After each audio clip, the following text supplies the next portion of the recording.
Hola, ¿cómo están? Hola Michelle, ¿cómo estás? Julio, ¿cómo estás? Moby, qué bueno que te hayas podido conectar. Hola Luis Miguel, ¿cómo están?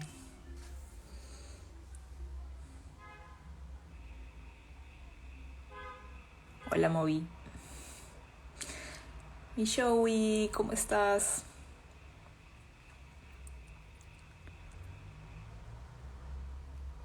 Hola Carlos, Sergio, ¿qué tal? Hola Kevin,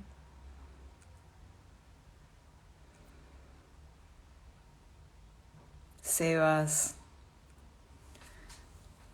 hola Piero.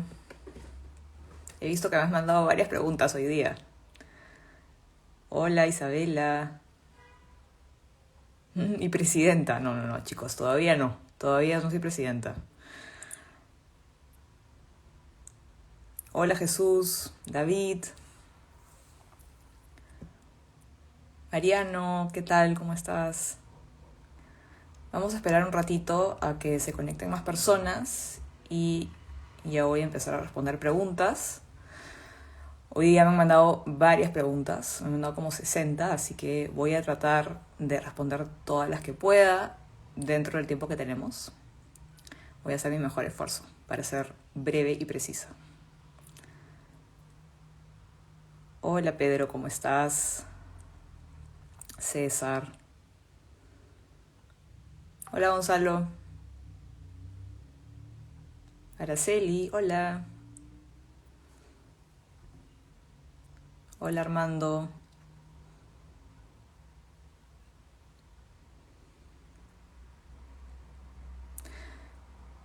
Acá el príncipe pisquero me pregunta cuántos años tengo. Tengo 32 años. Este año ya voy a cumplir 33.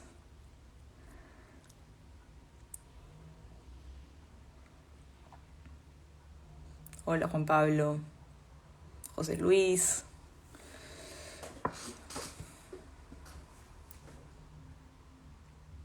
Hola Wiwi. Sí, claro, me pueden hacer todas las preguntas que quieran por aquí.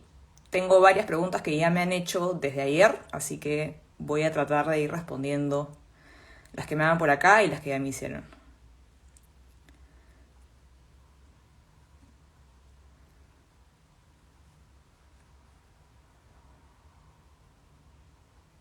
Hola Ale.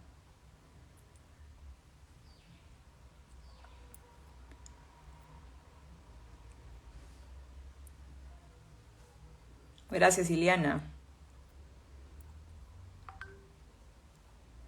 Katy, ¿cómo estás?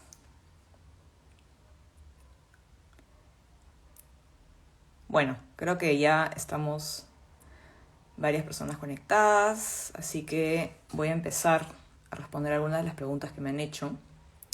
La primera es sobre mi formación académica y profesional. Yo soy abogada, estudié Derecho en la Universidad de Lima. Tengo una maestría en Derecho por la Universidad de Chicago. También tengo un diplomado en Compliance. Eh, y he trabajado durante mucho tiempo de mi vida en prensa. De hecho, uno de mis primeros proyectos fue fundar Altavoz, que fue uno de los primeros diarios digitales del país. Empecé a trabajar ahí cuando estaba en la universidad todavía y fui editora del diario durante unos 4 años.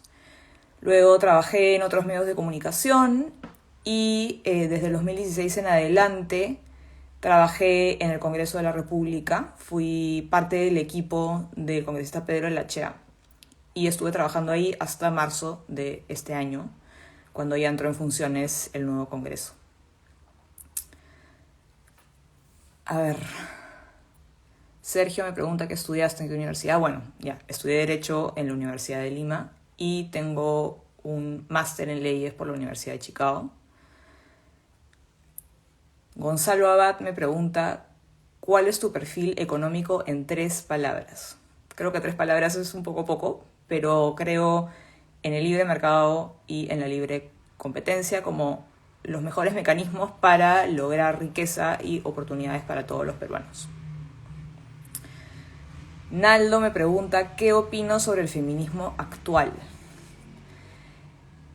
Creo que el feminismo actual tiene algunas ideas que son positivas. Creo que sí hay que combatir la violencia contra la mujer.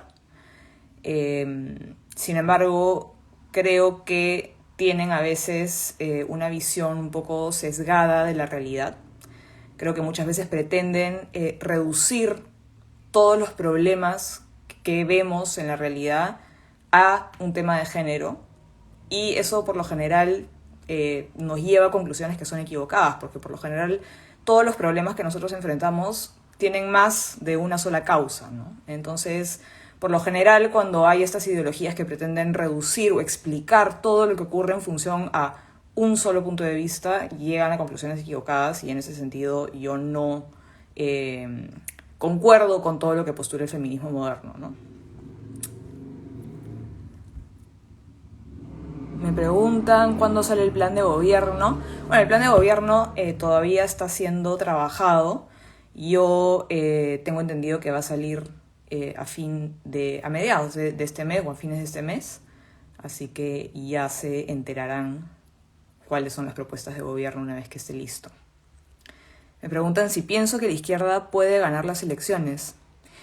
Para ser 100% sincera, yo creo que sí. Yo creo que Verónica Mendoza tiene chances de llegar a una segunda vuelta, y dependiendo de con quién llegue a segunda vuelta, podría o no ganar la presidencia. Creo que ha capitalizado mucho el descontento que existe al día de hoy, y creo que podría fácilmente llegar a la presidencia.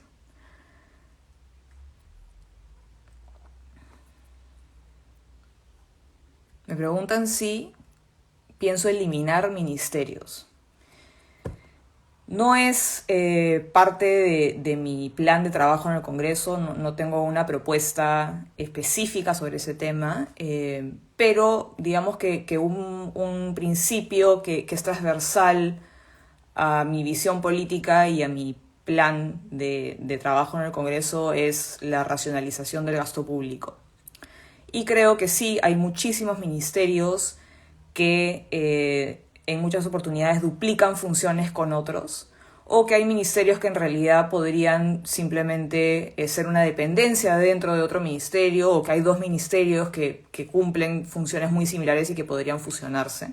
Así que en ese sentido yo sí soy partidaria de hacer al Estado más eficiente y que genere menos gasto, porque al día de hoy el gasto corriente del Estado es enorme. Cerca del 80% del presupuesto se dedica a gasto corriente, y esto quiere decir que es básicamente en pagar planillas y en hacer que el aparato público siga funcionando, y solo el 20% se dedica a inversión pública, y encima es una inversión pública de muy mala calidad. Yo creo que eso no es viable en el largo plazo, así que tendríamos que racionalizar el gasto del Estado, y definitivamente si es que hacer eso implica reducir ministerios, es algo que yo apoyaría. ¿Qué opinas de cambiar la mejor constitución? Bueno, yo estoy en contra de cambiar la constitución. Creo que la constitución que tenemos es una constitución que nos ha llevado a alcanzar niveles de crecimiento que nunca antes habíamos visto en nuestra historia. Ha reducido la pobreza de manera radical. Más de 6 millones de personas han dejado de ser pobres a raíz de esa constitución, y más de 2 millones han dejado atrás la pobreza extrema. Y no solo eso, sino que los más beneficiados han sido los más pobres, y los índices de desigualdad se han reducido también radicalmente. En ese sentido, yo creo que tenemos que seguir adelante por ese camino de desarrollo y de ir creando cada vez más riqueza para todos los peruanos. Y si bien hay hay ciertas cosas que están en la Constitución que pueden mejorar, creo que eso no justifica que hagamos un borrón y cuenta nueva y empecemos de nuevo. Simplemente tenemos que identificar exactamente cuáles son las cosas que tienen que cambiar, cuáles son las cosas que tienen que mejorar, y ir haciéndole modificaciones a la Constitución a través de los mecanismos que la propia Constitución contempla, que es lo que ya se ha venido haciendo durante los últimos años, porque la Constitución que tenemos desde el 93 hasta el día de hoy ha sufrido ya varias modificaciones. Si en el Congreso se pone a debate el aborto, ¿cuál sería tu posición? Bueno, yo estoy en contra del aborto. Considero que el derecho a la vida es el primer y el más fundamental derecho que tenemos. Creo que si no respetamos el derecho a la vida, en realidad no podemos hablar de ningún otro derecho. Y considero que el concebido es una vida humana. Creo que es un organismo vivo. Es un organismo vivo que pertenece a la especie humana. Y es un organismo vivo que pertenece a la especie humana que tiene un ADN único, irrepetible, distinto al de la madre, y este ADN ya contiene todo lo que esa persona va a hacer si es que no se interrumpe su desarrollo. Entonces yo considero que eso es una persona y que sus derechos tienen que ser protegidos.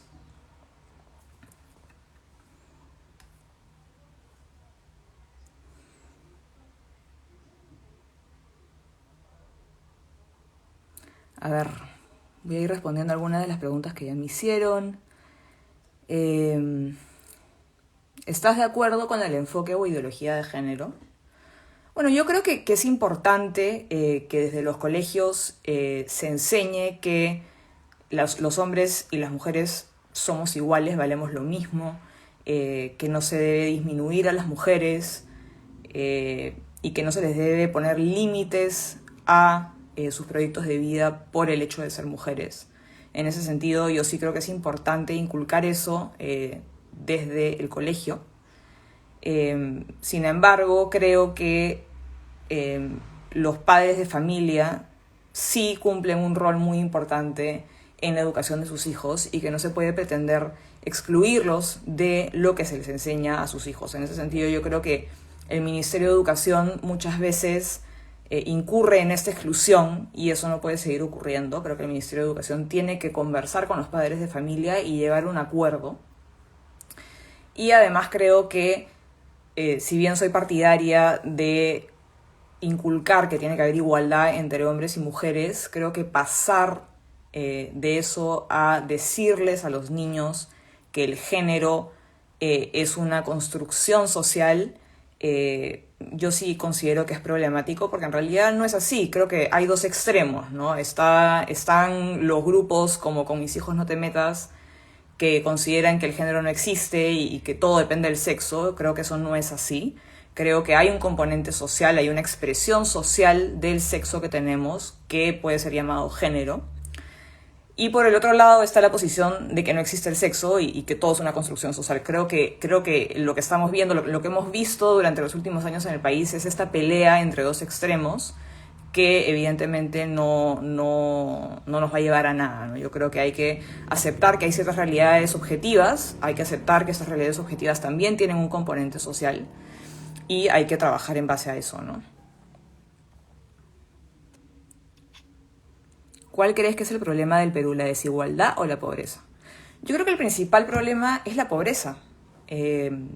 Creo que entender que el único problema es la desigualdad parte de una concepción equivocada de que la riqueza que hay en un país está limitada, que la riqueza de un país es como una torta y que cada uno se lleva un pedazo de la torta y el que se lleva más pedazos va a dejar naturalmente con menos pedazos al que tiene menos. Y eso no es así, porque la riqueza se puede ir creando constantemente y eso implica que sí podemos reducir la pobreza, que los que tienen más no necesariamente significa que ellos le están quitando riqueza a otros. No porque los ricos tengan más, los pobres van a tener menos. Entonces a lo que tenemos que apuntar es a crear cada vez más oportunidades y más riqueza y más valor para todos. Entonces yo me enfocaría principalmente en atacar la pobreza.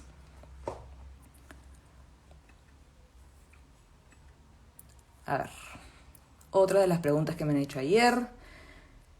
¿Cómo te defines políticamente? ¿Derecha, centro, liberal, etcétera? ¿Eres conservadora o liberal?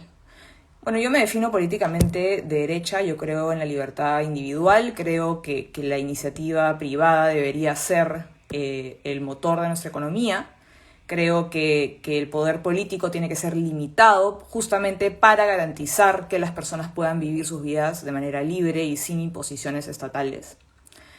Creo que tengo algunas posturas más liberales y algunas posturas más conservadoras. Por ejemplo, soy pro vida y desde el lado liberal estoy, por ejemplo, a favor de la legalización de la marihuana. Así que creo que se me hace un poco difícil encajar al 100% en una de esas posturas, pero sí, así en términos generales me considero de derecha. ¿Crees que la propiedad deba ser absoluta o deba primar el interés social? Esta pregunta viene de Piero, que creo que ya me la hizo la última vez que estuve en un en vivo. Yo creo que la propiedad debe ser absoluta. Creo que es un derecho esencial. Yo creo que el derecho a la vida, el derecho a la libertad y el derecho a la propiedad son tres derechos absolutamente fundamentales de los cuales se derivan todos los demás derechos. Creo que el interés social no debería ser una justificación para atropellar el derecho a la propiedad. Y creo que muchas veces en el Perú la expropiación ha sido mal entendida como eso, como un momento o una oportunidad en la cual el Estado puede atropellar el derecho a la propiedad. Y eso en realidad no debería funcionar así. Funcionó así cuando Velasco expropió gran parte de la industria nacional. Pero en realidad una expropiación lo que hace es, cuando no queda otra alternativa, digamos que la expropiación solamente debería ocurrir cuando ya no hay otra alternativa, el Estado puede obligarte, entre comillas, a venderle tu propiedad. Entonces, siempre y cuando sea una situación en la cual la última alternativa es la expropiación y siempre y cuando el Estado pague el valor de esa propiedad a su dueño, yo creo que sí estaría justificado en la expropiación. Pero cuando el Estado simplemente te quita tu propiedad y no te paga o te paga un precio que en realidad no corresponde al valor de la propiedad, en ese caso considero que se trata de una confiscación, no de una expropiación. Hablando de atropellos, ¿qué va a pasar con la SUNAT y el levantamiento bancario? Esto me lo pregunta Javier. Bueno, creo que este decreto supremo que fue emitido por la gestión de Vizcarra y que acaba de entrar en vigencia a partir del 1 de enero es un grave atropello a nuestros derechos. Es un grave atropello al secreto bancario y a la reserva tributaria. Y lo que hace es obligar a los bancos y a toda entidad financiera a reportarle a la SUNAT los movimientos de las cuentas de todas las personas, seamos naturales o jurídicas, que tengan más de 10.000 soles dentro de esa cuenta. Entonces, esto evidentemente es muy grave, primero porque nosotros tenemos garantizado el derecho al secreto bancario. Nadie nos puede levantar el secreto bancario si es que no es por orden de un juez. Entonces, que el Estado empiece a acceder de manera sistemática a esta información, creo yo que atropella nuestros derechos y además es muy peligroso porque es información sensible que no sabemos en manos de quién va a terminar.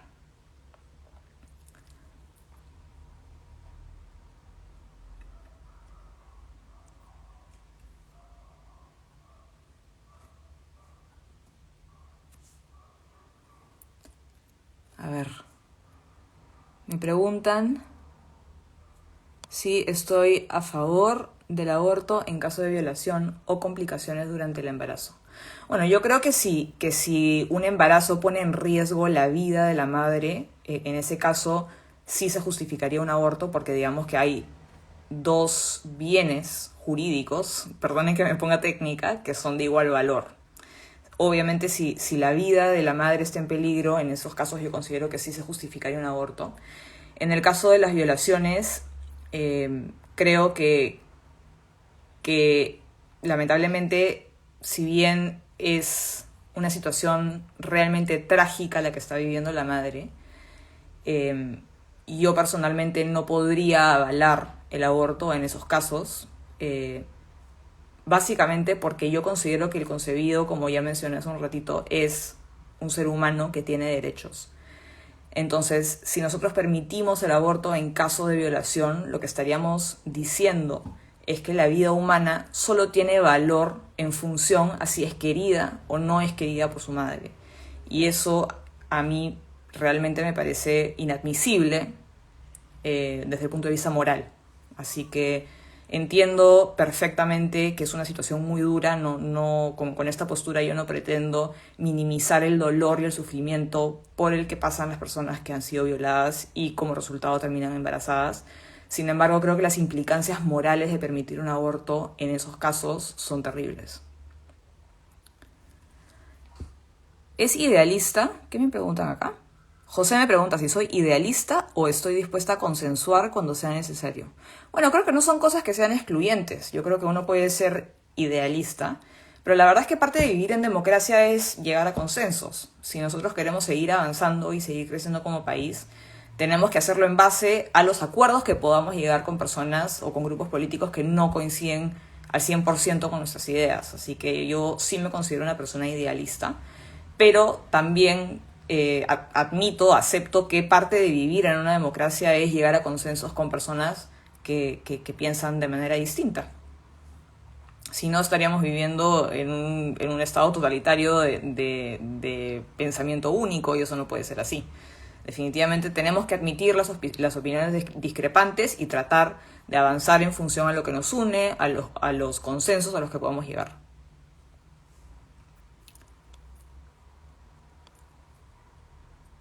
Las vacunas. ¿De quién es la culpa? ¿De Vizcarra o del Congreso? Bueno, definitivamente las vacunas, más allá de si queremos hablar de Vizcarra o no, es responsabilidad al 100% del Poder Ejecutivo. El Congreso no tiene mayor injerencia en las compras públicas.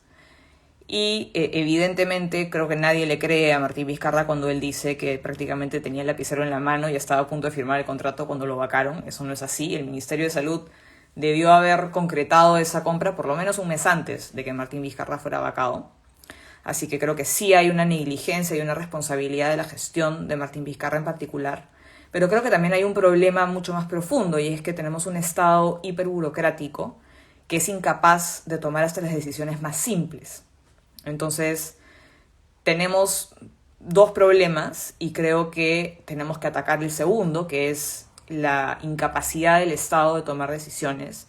Y creo yo que la forma de lograrlo es agilizándolo, simplificando sus procedimientos internos, para que puedan tomar decisiones más rápido y de manera más inteligente en beneficio de todos los peruanos y también que puedan invertir nuestro dinero de manera que se traduzca en beneficios concretos para todos.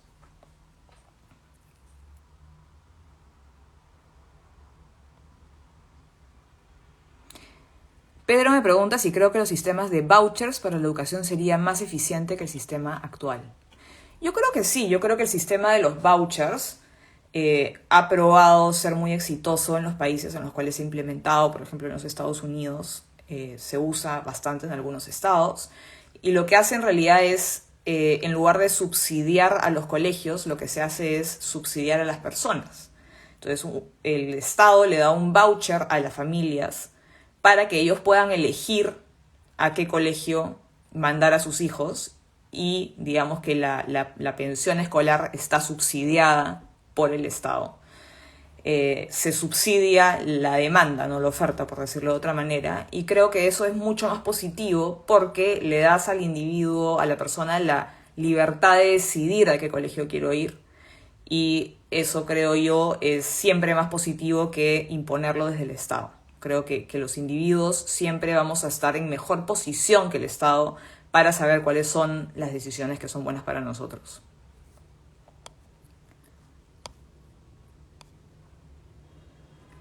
Elías me pregunta sobre 3 ideas fuerzas de mis propuestas. Bueno, mi plan de trabajo en el Congreso va a estar enfocado en 3 puntos que yo considero absolutamente fundamentales. El primero es lograr una reforma política de verdad, no más cambios superficiales o saludos a la bandera que en el fondo no solucionan ningún problema de fondo.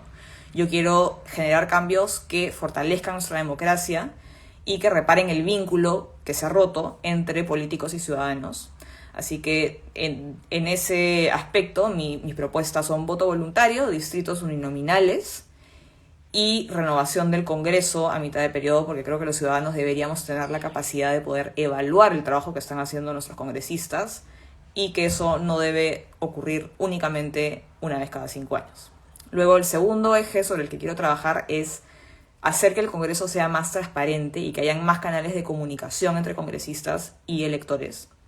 Yo desde el Congreso voy a realizar audiencias públicas semanales para asegurarme de que mis electores siempre sean escuchados y para nunca perder contacto con el electorado, para que hayan canales de comunicación abiertos siempre. Y además voy a plantear dinamizar muchos de los procesos parlamentarios, que muchos de ellos son muy anticuados, son muy enredados, engorrosos, y eso hace que los ciudadanos no puedan fiscalizar bien qué están haciendo sus congresistas. Entonces, por dar un ejemplo, creo que muchos congresistas emiten leyes declarativas y dicen: mira todo lo que estoy trabajando, yo he logrado que se aprueben 20 leyes declarativas, pero en el fondo eso es un engaño. Las leyes declarativas no tienen ningún tipo de efecto jurídico, son un saludo a la bandera.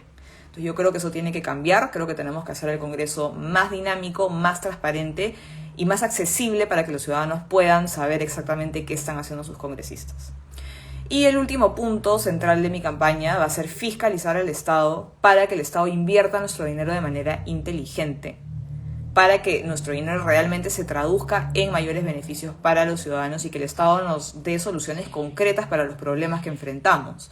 Creo que el Estado tiene que facilitarle la vida a la gente, no ponerle impedimentos para crecer, para invertir, para trabajar, que es lo que está ocurriendo el día de hoy.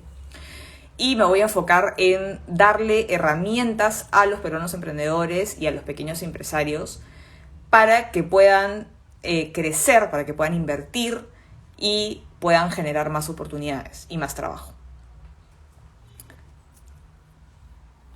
Pedro me pregunta si creo que Instagram es una buena herramienta para la comunicación entre congresistas y civiles. Yo creo que las redes sociales en general son una gran herramienta para comunicar tanto políticos y ciudadanos como a las personas en general. Así que sí, yo creo que los congresistas pueden hacer uso de las redes sociales para estar en contacto con sus representados. Me parece una súper buena idea.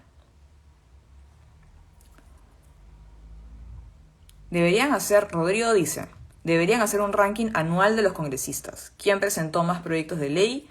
¿Quién asistió más a los plenos? ¿Quién tiene menos procesos disciplinarios? Yo creo que eso es cierto en parte. Yo creo que la asistencia a los plenos sí es un buen indicador. Creo que los procesos disciplinarios también son un buen indicador del desempeño de un congresista.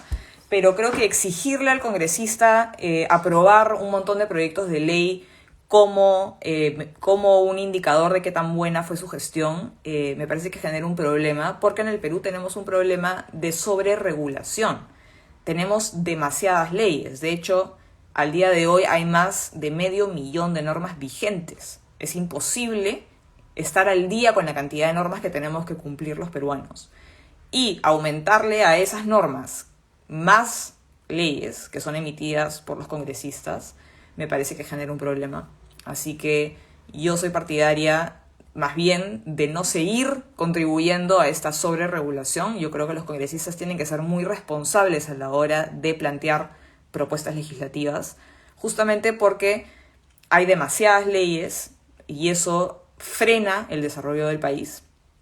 Y además porque no necesariamente porque uno emita una ley, esa ley va a tener un impacto en la realidad. Muchas veces se cree que porque uno redacta una ley, escribe algo en un papel y se aprueba, eso automáticamente se va a convertir en una realidad al día siguiente, y eso no es así. Me pregunta Stephanie, ¿qué opino del voto preferencial? Yo estoy a favor del voto preferencial en el sistema que tenemos actualmente, porque creo que es el único mecanismo que tiene el ciudadano de votar por alguien con nombre y apellido. Es el único mecanismo que existe en nuestro sistema electoral para que haya una relación directa entre congresista y elector. Si nosotros tuviésemos listas cerradas, en las cuales nosotros solo podemos votar por un partido y no por una persona en particular, creo yo que se diluye aún más la relación que debería haber entre congresistas y representados e impide el rendimiento de cuentas. Por eso una de mis propuestas, como ya mencioné hace un rato, es cambiar nuestro sistema de elección y pasar a tener distritos electorales más pequeños y uninominales, para que los electores elijan a un candidato que los represente en el Congreso y sea mucho más directa la relación, sea más fácil la rendición de cuentas y que no haya esta relación diluida de representación que ha generado la crisis que estamos viviendo el día de hoy.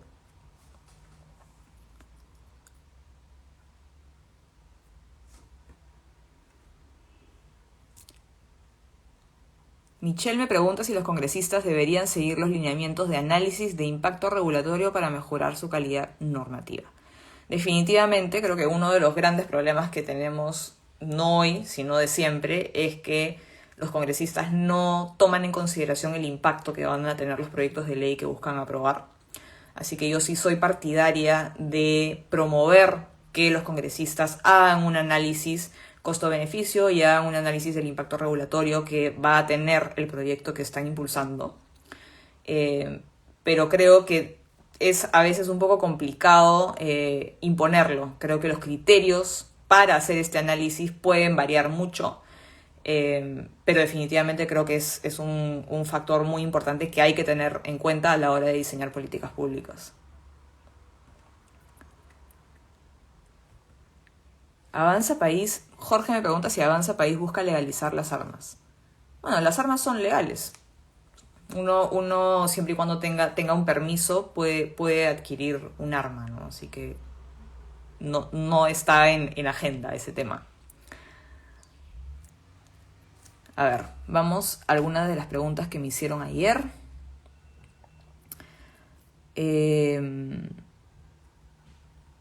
A ver. Mira, esto está bastante interesante. ¿Qué opinas de la batalla cultural? ¿Cómo la defines? ¿Realmente existe?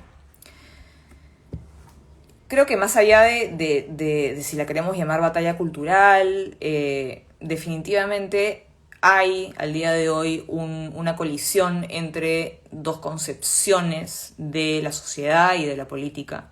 Creo que una concepción es percibir al individuo como el centro de la sociedad y como el centro como el principal elemento que el Estado debería proteger. Y luego hay otra visión colectiva, en la que lo que importa no es el individuo, sino el grupo al cual pertenece al individuo.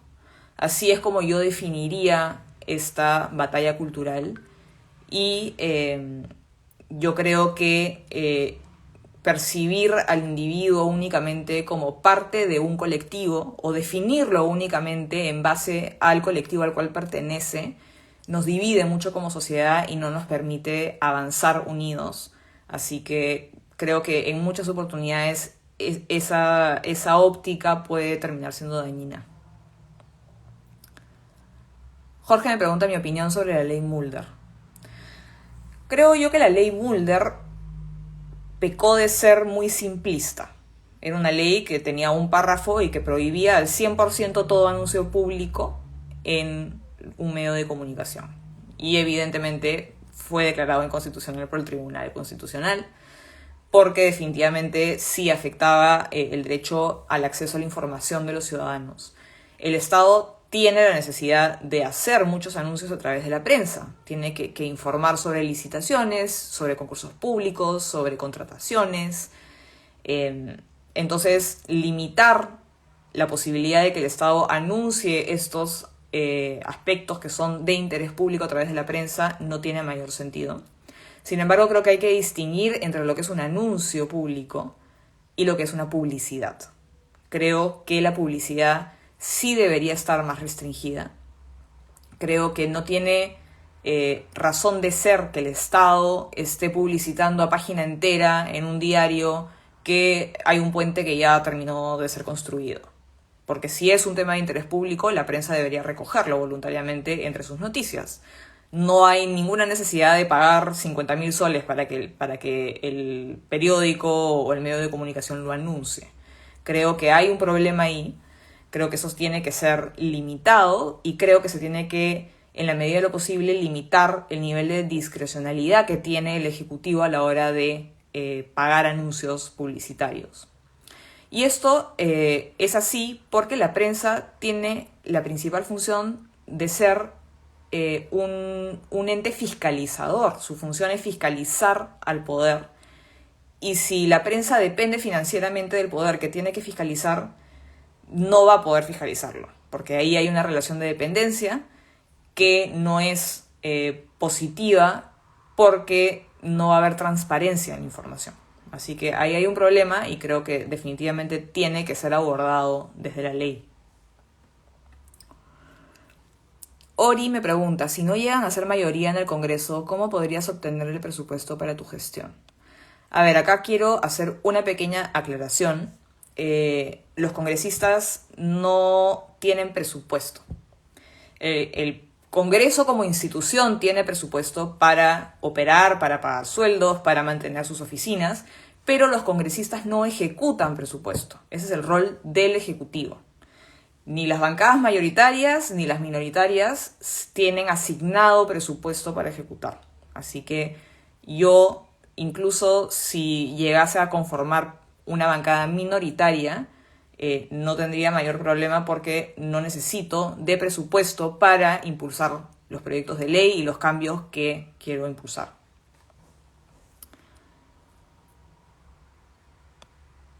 A ver, Araceli me pregunta, ¿qué libros crees que todos deberían leer? Bueno, hay varios libros que todos deberían leer. Algunos que puedo recomendarles ahora. Hay un libro de Thomas Sowell que se llama La búsqueda de la justicia cósmica, en inglés The Quest for Cosmic Justice. Es un libro muy interesante que habla sobre la diferencia entre igualdad y equidad y cómo muchas veces las políticas públicas que pretenden buscar igualdad de resultados o equidad terminan al final ahondando más en las desigualdades. Creo que es un libro bastante interesante que vale la pena leerlo. Luego, sobre un tema más entretenido, creo que recomendaría El pez en el agua, de Mario Vargas Llosa, porque describe a detalle y de manera muy divertida todo lo que ocurrió en la campaña del 90, que fue una época de muchos cambios para el país, así que creo que es bastante interesante leerlo. Y además uno se entera de un montón de detalles y chismes políticos que son bastante divertidos.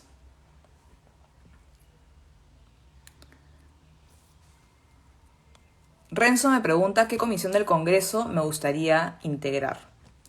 Yo tengo en la mira la Comisión de Constitución.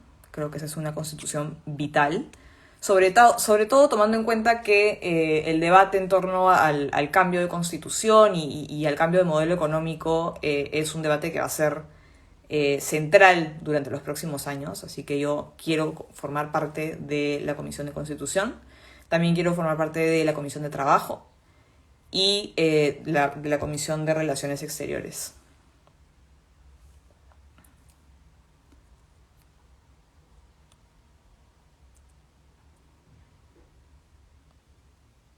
Acá me preguntan si Hernando de Soto se cambió de apellido.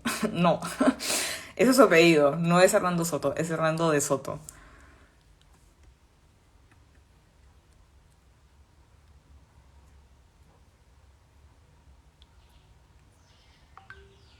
Me preguntan si creo que funcionaría el sistema de vouchers para el sector salud. Yo creo que sí. Si funciona para el sector educación, yo creo que también podría ser una opción para el sector salud.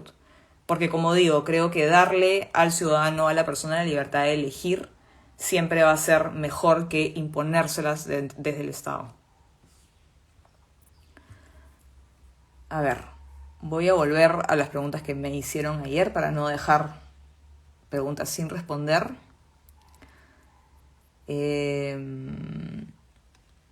A ver, mira, me preguntan si voy a proponer volver a la reelección congresal y a la bicameralidad. No tengo una propuesta concreta sobre esos temas, pero yo sí estoy a favor de volver a la bicameralidad. Creo que es importante tener un Senado que sirva de filtro a las leyes que aprueba la Cámara Baja. Creo que probablemente muchas de las leyes populistas que se han aprobado durante este año, tal vez si hubiésemos tenido un Senado, no hubiesen prosperado. Y además creo que al día de hoy le exigimos a nuestro Tribunal Constitucional que cumpla la labor que en realidad debería cumplir un Senado. Así que creo que solucionaría bastantes problemas volver a la bicameralidad.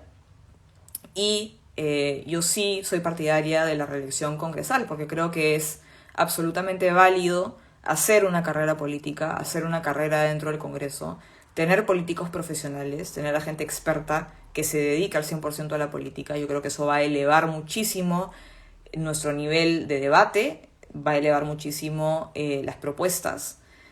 Y además creo que muchas veces se habla de que los congresistas se enquistan en el poder y que hay una mafia, pero en realidad si uno revisa las cifras, el porcentaje de congresistas reelectos en cada congreso no es realmente significativo. Creo que es incluso menor al 20% de los congresistas que logran ser reelectos para un segundo periodo.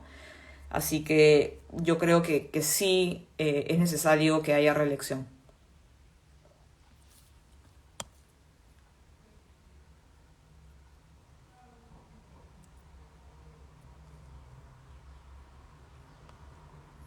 Acá Medi Científico me pregunta cómo mejoraría la ONP y los sistemas de reparto de pensiones.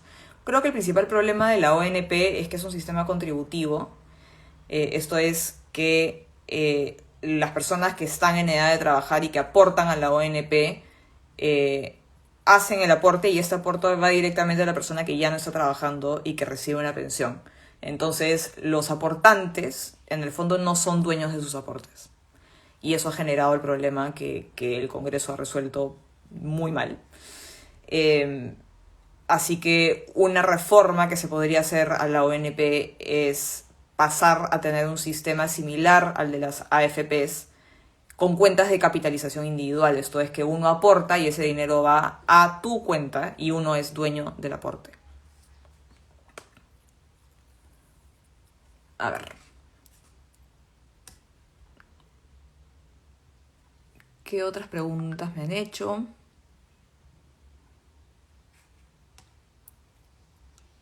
Me preguntan qué opino sobre la tramitología y su impacto en la generación de valor. Bueno, este es un problema que evidentemente es muy grave.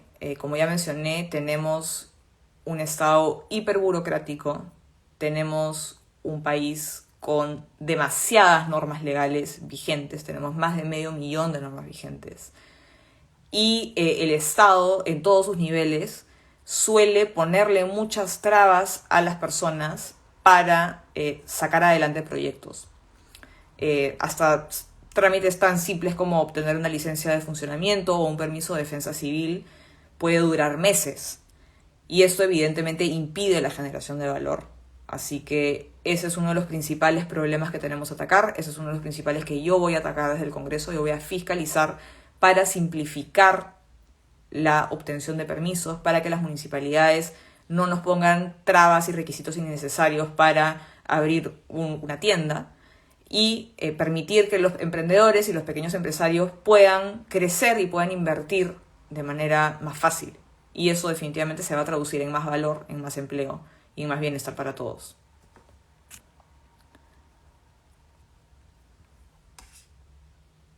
Bueno, un montón de gente me está preguntando sobre cerrar ministerios. Que ya dije que creo que es algo que definitivamente tenemos que evaluar porque tenemos que racionalizar el gasto. Al día de hoy el Estado está destinando el 80% del presupuesto en gasto corriente, esto es en pagar planillas y en mantener al aparato público funcionando y solo el 20% en inversión. Y eso no es sostenible en el largo plazo.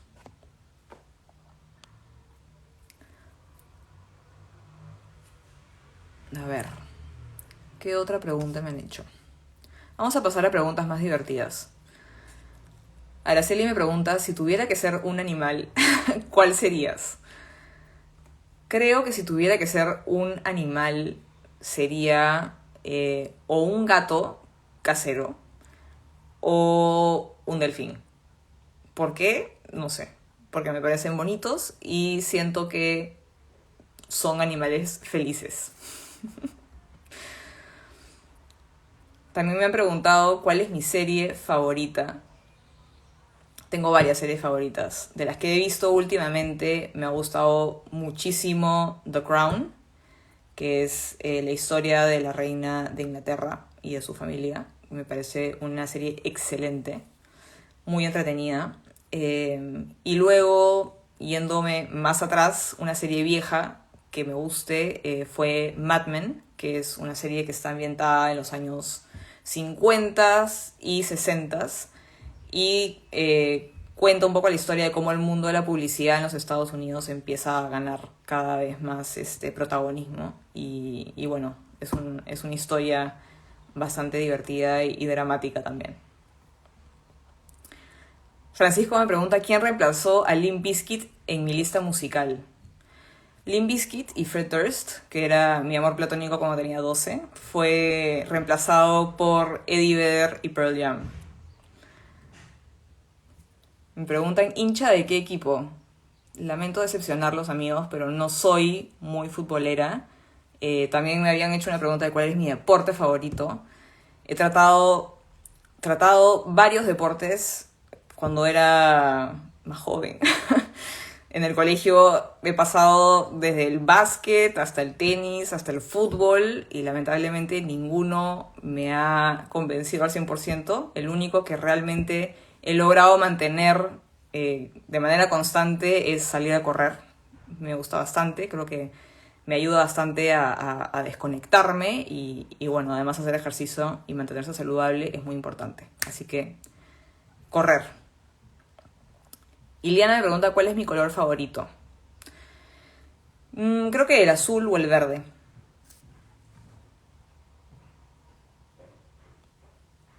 Fabricio me pregunta pecho o pierna. Pierna. El pecho me parece un poco seco. ¿Rojo o morado? Uy, esa pregunta está bien difícil. Si tengo que elegir y no tengo opción, morado. ¿Ceviche con ají o sin ají? Con ají. ¿Qué le pasa a la gente que come ceviche sin ají? Eso no es ceviche. Julio me pregunta qué opino sobre el cierre de las playas. Creo que es una medida que no obedece a ninguna lógica. Definitivamente, si estamos al aire libre y se controla el aforo de las playas, yo no veo que haya mayor problema y tampoco encuentro que haya justificación para cerrar una playa, pero permitir que abran los centros comerciales. Creo que durante la pandemia justamente lo que necesitamos es más espacio y si es al aire libre, mejor. Así que yo realmente no encuentro mayor fundamento en cerrar las playas. Me preguntan cuántas veces he visto Hostages, que creo que es el documental de Netflix sobre el secuestro de la embajada de Japón. Lo he visto una vez.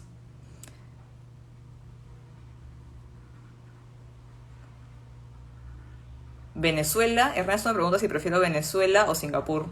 Ya pues, la respuesta a esa pregunta es obvia, creo yo. César Araujo me pregunta si estoy afiliada a Avanza País. Sí, estoy inscrita a Avanza País. Soy parte de un grupo muy grande de personas que se inscribió en el partido porque el proyecto que ha organizado Hernando junto con el partido es un proyecto que está pensado a largo plazo. Así que yo tomé la decisión de inscribirme en el partido junto con muchas otras personas que creen en ese proyecto.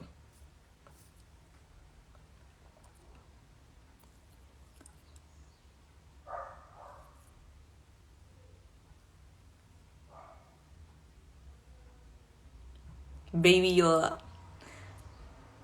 Baby Yoda me parece el ser más tierno que se ha inventado en la historia del cine. Estoy un poco obsesionada con Baby Yoda. Y he empezado a ver The Mandalorian, que me parece una gran serie, la recomiendo muchísimo. Uy, Isa Sánchez me pregunta si Thatcher o Churchill. Está difícil, pero creo que prefiero a Thatcher.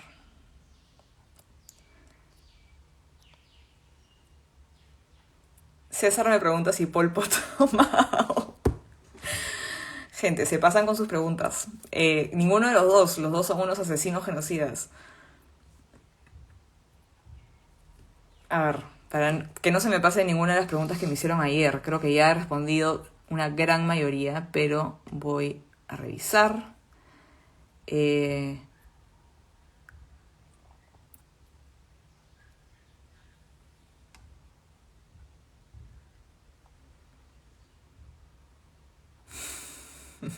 sí, César, ya sé que era broma.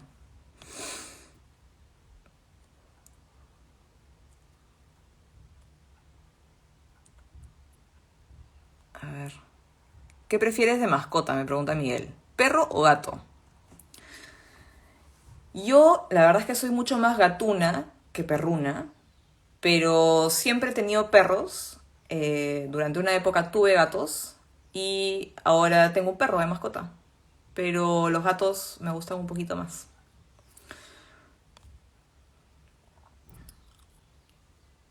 Cobras o leones. No sé si esto es guerra o combate, pero no veo. Uy, Moby me pregunta hasta qué hora es el live. Y ya se me pasó la hora. En realidad era hasta hace 5 minutos. Así que creo que ya he respondido todas las preguntas que me mandaron. Gran parte de las preguntas que me han hecho ahora en vivo. Así que creo que es hora de desconectarme. Muchas gracias a todos por haberse conectado, por haberme mandado las preguntas tan interesantes que me han hecho. Próximamente voy a hacer otro live para poder seguir conversando sobre mis propuestas, sobre los temas que les preocupan a ustedes, ir intercambiando ideas y ya les estaré avisando cuando haga el próximo live. Muchas gracias por conectarse. Ha sido muy divertido. Chao, Julio. Muchas gracias. Sí, voy a guardar el live y lo voy a subir a Instagram TV para que lo puedan volver a ver. Sí, estoy postulando con el número 5 de Avanza País, el partido del trencito. Gracias, Ángel. Chao. Nos vemos. Hasta la próxima.